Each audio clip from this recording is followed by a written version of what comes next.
Good morning, everybody. As Ryan mentioned, my name is Kate Weber. I'm on Google's Government Affairs and Public Policy team, where I cover fundamental research, including Google AI Quantum.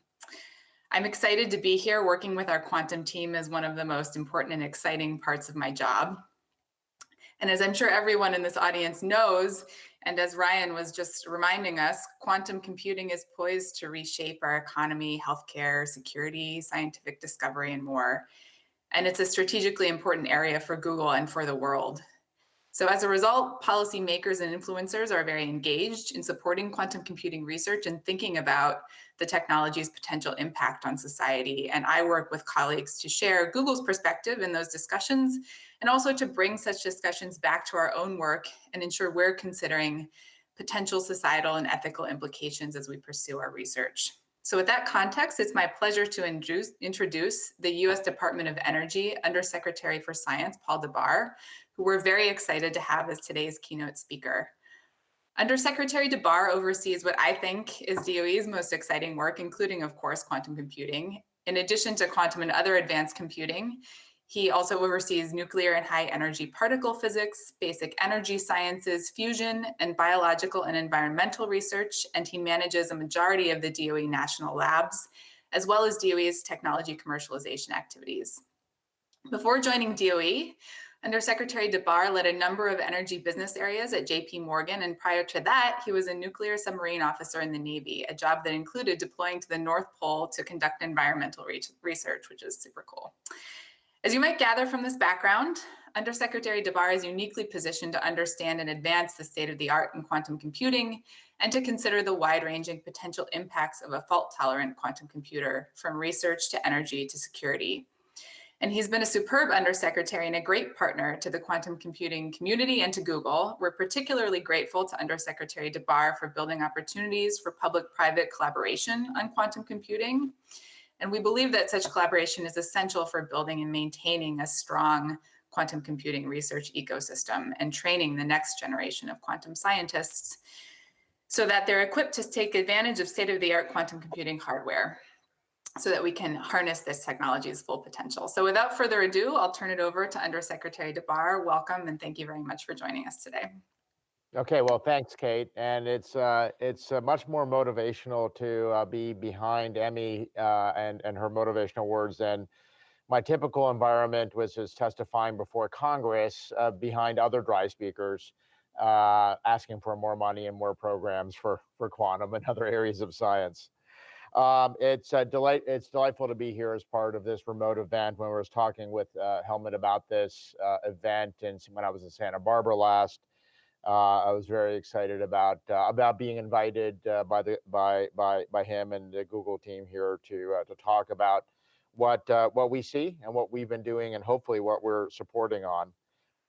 In the spirit of American innovation, obviously there's been a challenging time of doing lab research and work during the time of the pandemic, while we take our resources in part and focus it on the pandemic and solutions that computing and other areas that I'll talk to here, that quantum can certainly be a future significant support for. And glad that everyone here in this community continues to drive forward innovation in this area. So as many of you may not be aware, the Department of Energy is the largest supporter of Nobel Prize winners in the world. We support the majority of Nobel Prize winners in physics, and 25% of all the Nobel Prize winners in chemistry get support and or worked at the DOE national labs. As a result of that, but also the history of the department, for those of you who may not know, Department of Energy is probably much misnamed. Many people internally like to call it the Department of Exploration. But the 17 national labs, we have 60,000 researchers who work at the 17 national labs. It was started as an idea by Albert Einstein in 1939 in a letter to President FDR, and really the founding members of the department of the National Lab Complex included Fermi, Szilard, and Bohr. So speaking of a lot of the ancient history of the theoreticians and first experimentalists and quantum, were the founders of the organization that I'm a part of. If everyone has been following, as a leadership team for us in government, since we've been here about 3.5 years, we have been focusing significantly on quantum investments, which I'll get into. But I'll tell you that when I was doing my diligence before I came into office, I was talking with one of my predecessors who told me that quantum technologies were still a long ways off. And I'm glad that we're sitting here today telling a different story and discussing a different story than at least I was told by my predecessor, one of my predecessors, who had a different view of this area. As many of you know, the department focuses on basic research programs, not only in quantum, but in a very broad range of applications. Work on helping discover the Higgs boson, research on antimatter and the shape of the universe are kind of normal everyday things that we do. I was just at Fermilab yesterday on neutrino science and doing CP violation around the formation of the universe. But a lot of the technologies and a lot of the science that comes out of that basic research have applications and technology development in quantum information science and quantum information technologies. We've significantly increased funding at the federal level, I think, as people generally know, but I'll talk through some of the specifics across around QIS and QIT for the last 3.5 years. We had, for example, in the last year, a 66% increase in grants to the university systems and in researchers all around the country for basic research in QIS. And in all the areas of the Office of Science, we're doing different research programs. So it's not just in computing, it's not just in particle physics or in basic energy and materials.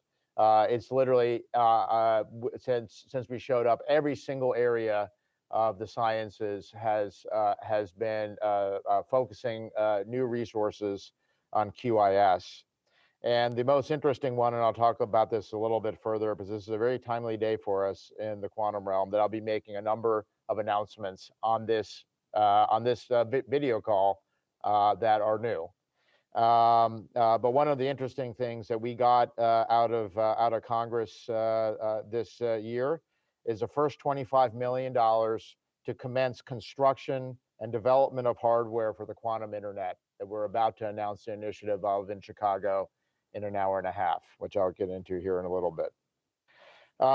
As many of you know, one of the big initiatives that ourselves, the president, in a very bipartisan way at Congress, launched the National Quantum Initiative by passing the National Quantum Initiative Act.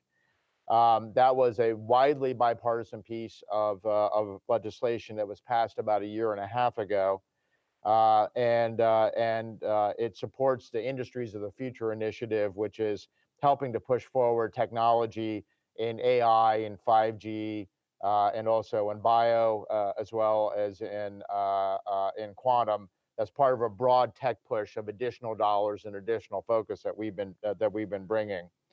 Our partners, the other two agencies that are part of the National Quantum Initiative, is National Science Foundation, which is obviously a great leader and a partner of ours in funding the sciences, with a great history of NSFNet. If people go back to the ancient history of the internet, and the National Institute of Standards, NIST. And so the three of us were the main beneficiaries of the additional dollars and support for the National Quantum Initiative.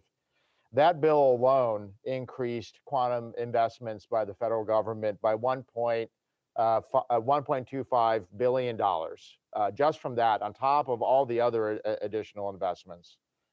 I had to personally testify before the Senate on QIS in order to get this bill passed and this additional dollars. I very much enjoyed discussing Schrödinger's cat before senators, and I clearly had a number of perplexed members of Congress that were asking questions of the staff at the back, going like, "That Schrödinger's cat thing like real?" It reminds me of a quote from Einstein about quantum mechanics, in which he said, "The more successes that the quantum theory enjoys, the sillier it looks." And having just got off a phone call for an interview with someone from the Wall Street Journal, we successfully confused her, I think, more as we got through the interview. So I think we were meeting Einstein's standards here. So we have been focusing on within the National Quantum Initiative, additional dollars going out the door to universities to stand up more university programs. And the National Science Foundation just announced three 2 days ago, one at University of Illinois, one at UC Berkeley, and one at University of Colorado. And so that was just announced. For us, we're going to be announcing 5 QIS, National Quantum Initiative Centers for Research. So we have the various proposals that have come in from consortiums of academia, national labs in the private sector. We look to announce that next month of those 5 centers. We had significant interest, and we look forward to working with those groups that, once again, what we pushed on for the legislation is to make certain that the department have a request for proposals that have that consortium as a part of it. Once again, private sector, academia, and labs really requiring that. One of the other things that I think people may not realize about the department is that we are both an initial investor in basic research, and many times we're the first user of technology. And in particular on computing, DOE does that. So we are the largest investor in materials in the country. We do lots of foundry work, in terms of fabrication around materials. But the DOE National Lab Complex is the first purchaser of the next top-end supercomputer in the world, and we have been for literally decades, since the Cray 1. And so we have full teams within our computing area, which is out there to deal with the private sector, deal with Google, deal with architecture designers, different microelectronics designers, that when the industry is able to jump to a next level of performance around computing, we want to be the first purchaser. And not only are we the first purchaser, but as part of us buying that, we actually co-invest for the research to push the microelectronics to the next level of development, and then we buy it. And so we're the first purchaser of first-end computers, and we are already having discussions around whether quantum accelerators should be part of the next heterogeneous machine that we're looking at building. So it's not just CPUs and GPUs. We're already talking about how we're able to take this sort of technology and put it into the next wave of computing. And then finally, we're the first user of it. Not only do we buy the machine, but we think that the research community in quantum chemistry and quantum materials, and obviously very topically, quantum level biology design, are the first use for quantum computing. And so we, as obviously a major funder in basic research on that level of research, we see a first user need for quantum computing as a first user. Today, I'm at the University of Chicago, and we're going to be announcing the launching of the national blueprint for the quantum internet. This is an important day. I'm going to be doing that with the secretary, with President Zimmer, the leaders of several national labs, the governor, mayor, of announcing that. Here's a little bit of the history of what we've done. A few years back, we were starting to look at the development around quantum repeaters and fabrication around single photon generators. And obviously, at the end of the day, if you have a cloud computing system for quantum or distributed, you're going to be able to need to move quantum data back and forth. And so we looked at also putting in dollars in research around quantum communications. And obviously, as many people know, the history of the current internet was funded by DARPA and funded by NSF, the original 4 nodes at Santa Barbara, at UCLA, and so on. That we decided that grew from a grassroots organization, and we thought that it would probably be good if there was a principal who had an interest in driving quantum networks and ultimately leading to a quantum internet, and developing the technology and the software stack to help drive the quantum networks, driving towards a quantum internet together. So we decided back in November that the original the entity to help push this forward are the 17 national labs. We help develop the technology right now. We're helping to develop the stack, and we have a use case to move data back and forth from CERN to Fermilab, or work from Brookhaven to Slack. And so we convened in New York, along with Google attended, a workshop to develop the plan for the quantum network, ultimately leading to the quantum internet. We had 50 different organizations showed up in February, 70 different people. And over the last few months, we developed a plan that will lay out both the application and hardware stack, and operating system stack that needs to be developed to build this out, and all the different hardware, and then also actually how these networks should be built out. And we're publishing that today. So I'm leaving this, I'm telling you something that we're about to go announce. So I'm kind of announcing it here today. And we're very excited about that case. The second thing that we're also doing here today is that literally they're pushing send, or whatever they're posting on their website. Brookhaven National Lab is announcing this second a new set of standards in terms of quantum communications. Through DOE and Brookhaven National Lab has achieved transmission of a single photon level polarization of qubits in a configuration covering 140 kilometers. And this is the longest distance within that sort of configuration ever done in the world. And it was using commercially available telecom fiber to provide entanglement. So this is not dedicated. We didn't lay it out ourselves. We went out and got commercial available fiber to do the connection, and proved that we could do that with the commercial fiber to do the entanglement. We're very excited about the Brookhaven and Stony Brook team that accomplished that today, that we're literally just announcing. So that's a few things that we're doing today: launching the internet, and the plan for the country, and announcement of Brookhaven on their record-setting quantum communications. We're very proud to be part of this community that I'm talking here today. I see Peter Shore there, so I very much appreciate. Hopefully, we're supporting the sort of things that he's developed over many years in many of his different areas.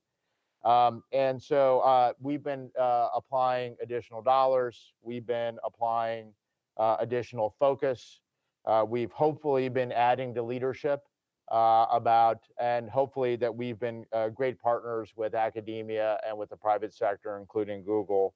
And we look forward to continuing to drive that forward as part of the community. So, Kate, thank you very much for allowing me to talk to everyone here today.